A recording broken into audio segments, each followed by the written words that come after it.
हम लोग छोटे छोटे विद्यार्थी के रूप में थे, तो हमारे अध्यापक कहते थे रात में पढ़ने आओ, वहीं रहो स्कूल में।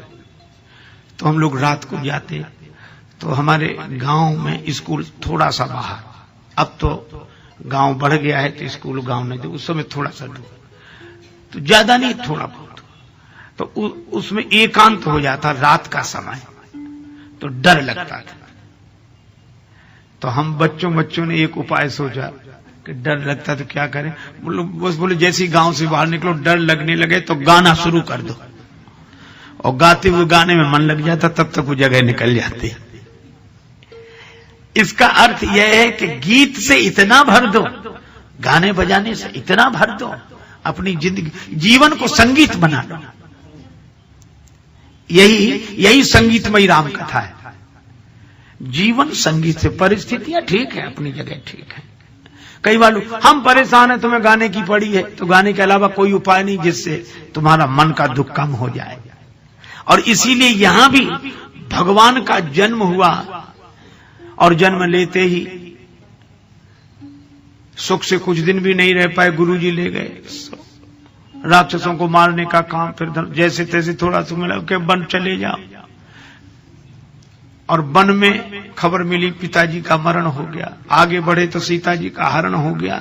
इतनी प्रतिकूलताएं, लेकिन तो भी भगवान इस बात को सुना कैसे रहे, आपन चरित कहा हम गाई। गाकर मन सहजता से कि ऐसे ऐसे हुआ, प्रसन्न सहजता से। हनुमान जी चरणों में गिर गए, आप भगवान हैं। क्यों? बोले ऐसी परिस्थिति हमारे सुग्रीव की है, आप दोनों की परिस्थिति एक जैसी है, बिल्कुल एक जैसी है। कैसे? बोले आप अपने छोटे भाई के लिए राज्य छोड़कर आए हो, उसके बड़े भाई ने उसका राज्य छुड़ा लिया है। आप भी वन में, वो भी वन में। आपकी भी पत्नी का हरण हो गया, उसकी पत्नी को बाली नहीं छुड़ा लिया। लेकिन हम देखते हैं कि वो इतना परेशान रो रहा है, उसके शरीर में फोड़े ही फोड़े हैं, तन बहु व्रण चिंता जर छाती, और एक आप है, आपन चरित कहा हम गाई। तो बोले हम समझ गए कि आप इंसान के रूप में भगवान हैं, आप भगवान हैं। हनुमान जी चरणों में देखो, राम जी ऐसी परिस्थिति में भी बैठे परम प्रसन्न कृपाला, आपन चरित कहा हम गाई। और भगवान कृष्ण जन्म लिया, अंधेरे में लुक छिप कर आए, और रात में माँ बाप के पास रात भर नहीं रह सके, दिन तो जाने था। जन्म लेते ही माँ छूटे, पिता छूटे, और दूसरे गांव में आकर रहे। कहीं जन्म, कहीं जन्मोत्सव। और उसके बाद थोड़े बड़े और पालने में ही पड़े थे। पूतना आई मारने के लिए, फिर एक से एक राक्षस आए।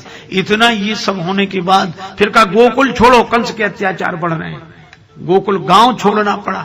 पहले तो जन्म स्थान छूटा, माता पिता छूटे, और फिर दूसरे के गांव में लालन पालन पोषण हुआ, दूसरों ने किया।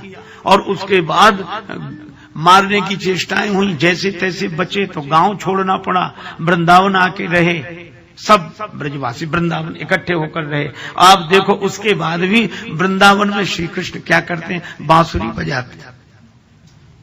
इतनी प्रतिकूलताओं में भी जो चैन की बंसी बजा सके वो इंसान नहीं, भगवान ही है। इसीलिए हम लोग राम को भगवान कहते हैं, कृष्ण को भगवान कहते हैं, श्री राम श्री कृष्ण।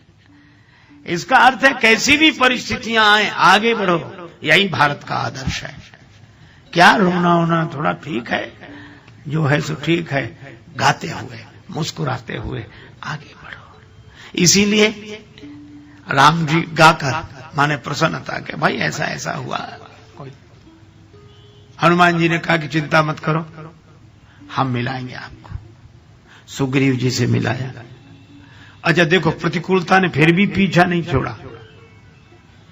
आजकल लोग कहते हैं हम बड़े टेंशन में रहते हैं, बड़े हमने क्यों? बोले हमारा कोई काम बिना बाधा के पूरा ही नहीं होता, बहुत मुश्किल से पूरा होता, हम बड़े परेशान रहते हैं। हमने कहा किसका काम हो गया? राम जी का हुआ, बिना बाधा के पूरा हुआ हो तो बताओ। सुग्रीव से मित्रता की। अब देखो बाधा की बात करें, सुग्रीव से भगवान ने कहा सखा सोच त्यागो बल मोरे, मेरे बल पर निश्चित हो जाओ। बाली के कारण तुम दुखी हो, मैं बाली को मिटाऊंगा, तुम सुखी हो जाओ। इतना भरोसा दिलाया, अपना मानकर ही तो दिलाया। अच्छा मिलाने वाले हनुमान जी हैं, तो उन पर भरोसा किया और उन्होंने मिलाया, और जिससे मिलाया, जिसके लिए प्रतिज्ञा की, वो कह रहा ठीक है जब आप करोगे तब मानेंगे, अभी तो हमें समझ में नहीं आता। लक्ष्मण जी ने कहा ये तो भरोसा ही नहीं कर रहा है और आप भरोसा दिला रहे। भगवान ने कहा ज्यादा दुखी है, शायद मान जाएगा। कैसे? बोले परीक्षा दे देंगे तो मान जाएगा। भगवान ने परीक्षा दे दी। अच्छा, उसके बाद भरोसा हो गया। बाली बधौ इन भई परतीति। अब मित्र ही ऐसा व्यवहार करे, जरा ये तमाशा देखो। विश्वास होगा कि मार डालेंगे बाली को, तो कम से कम भगवान को धन्यवाद बोलना चाहिए कि नहीं?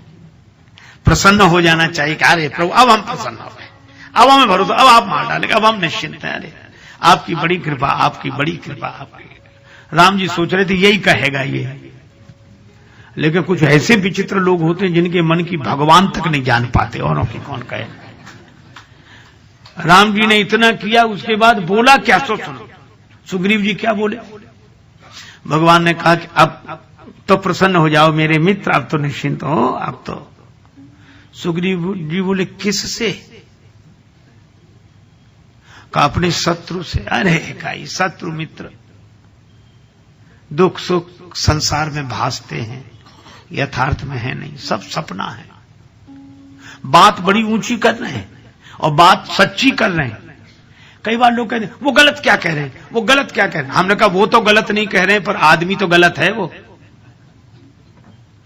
सच्ची बात भी गलत आदमी का है। तो सुग्रीव जी बात तो सच्ची कह रहे हैं कि सुख दुख शत्रु मित्र ये सब प्रातिभाषिक सत्ता है, इनकी पारमार्थिक सत्ता नहीं है, भासते हैं नहीं। बात सही कह रहे हैं, लेकिन इनसे पूछो कि थोड़ी देर पहले जब तुम रो रहे थे तब संसार सपना नहीं था।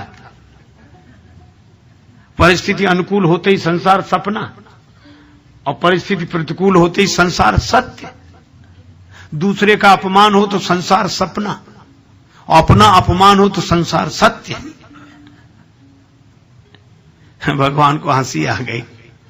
कब बाली तुम्हारा शत्रु है? नहीं, बाली तो हमारा परम हितैषी है। पूरा इलाज ही उल्टा हुआ। अंदाज कुछ था, कुछ हुआ। कई बार अंदाज उल्टे पड़ी जाती, भगवान तक का अंदाज उल्टा हो गया। उनको अंदाज था ये प्रसन्न हो जाएगा, उन्हें क्या पता कि ये परेशान खुद होगा और हमें भी करेगा। एक आदमी को कम सुनाई पड़ता था। पुराने जमाने की गांव की घटना, मशीन थी नहीं, इसलिए एक लड़के को ले जाते कि वो सामने वाला कुछ बोले तो तुम जोर जोर से बताना कि ये क्या कह रहा है। तो जाने लगे अपने मित्र बीमार थे देखने। लोगों ने कहा वो बच्चा तो है नहीं। बोले क्या जरूरत, वहां कौन सी बड़ी भारी बातें करनी, देखने ही तो जाना है। दो चार बातें वो कहेंगे, हम जवाब दे देंगे। बोले कैसे दोगे? बोले अंदाज से। अब अंदाज उन्होंने बनाया कि हम पूछेंगे तबीयत कैसी है, तो प्राय लोग कहते अब ठीक है, पर वहां उल्टा हो गया मामला। वो गए और भैया तबीयत अब कैसी है? वो खुद जोर से, क्योंकि जो ऊंचा सुनता वो धीरे बोल ही नहीं सकता, उसको लगता है कि सब ऐसे ही सुनते होंगे। तो अब तबीयत कैसी है? सो बोला क्या बताएं, मर रहे हैं। अब इनको सुनाई तो नहीं पड़ा, इन्होंने समझा अब कह रहे हैं कि पहले से ठीक है। सो बोले भगवान की बड़ी कृपा है, सब कुछ जल्दी हो जाएगा। मित्र को बड़ा बुरा लगा कि हम मर रहे हैं, ये कह रहे हैं भगवान की कृपा है, तो खींच गया बुरी तरह। तब तक उन्होंने पूछा कौन से डॉक्टर का इलाज चल रहा है? तो धीरे से बोला यमराज का। तो इसको सुनाई तो पड़ा नहीं, से सोचा डॉक्टर का। अरे क्या कहना, वो डॉक्टर तो बहुत अच्छे, उन्होंने कई मरीज ठीक कर दिए, रोज उनका अस्पताल खूब चलता है, तुम्हें भी बहुत जल्दी ठीक कर देंगे। अब उस मित्र को और बुरा लगा, तो कहा खाने को क्या बताया? तो और ज्यादा नाराज हो गया। सो बोला पत्थर। सो बोला अच्छा वो तो बहुत हल्का भोजन होता, आराम से पच जाता है, ठीक है। अब अंदाज उल्टे पड़ जाते हैं। एक आदमी के दांत में दर्द था तो डॉक्टर के पास गया, डॉक्टर साहब हमारे दांत में बहुत दर्द है, निकाल दीजिए। डॉक्टर बोला शून्य करने की व्यवस्था नहीं है, दांत दर्द होगा लेकिन सह ले, हिम्मत नहीं। अब डॉक्टर बहुत सोचे कि इसको हिम्मत भी नहीं है, दांत निकलवाना भी है। नशा करते हो? हाँ, कभी कुछ पी लेते हैं। डॉक्टर बोला गलत चीज का सही इसे पिलाओ, नशे में निकलवा लेगा।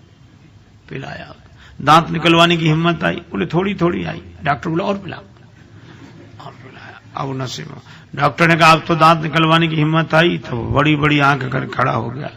बोला अब देखें किसकी हिम्मत है जो हमारे दांत में हाथ लगाता है। अब बोलो, अंदाज उल्टे, उपचार उल्टे पड़ जाते, समय हो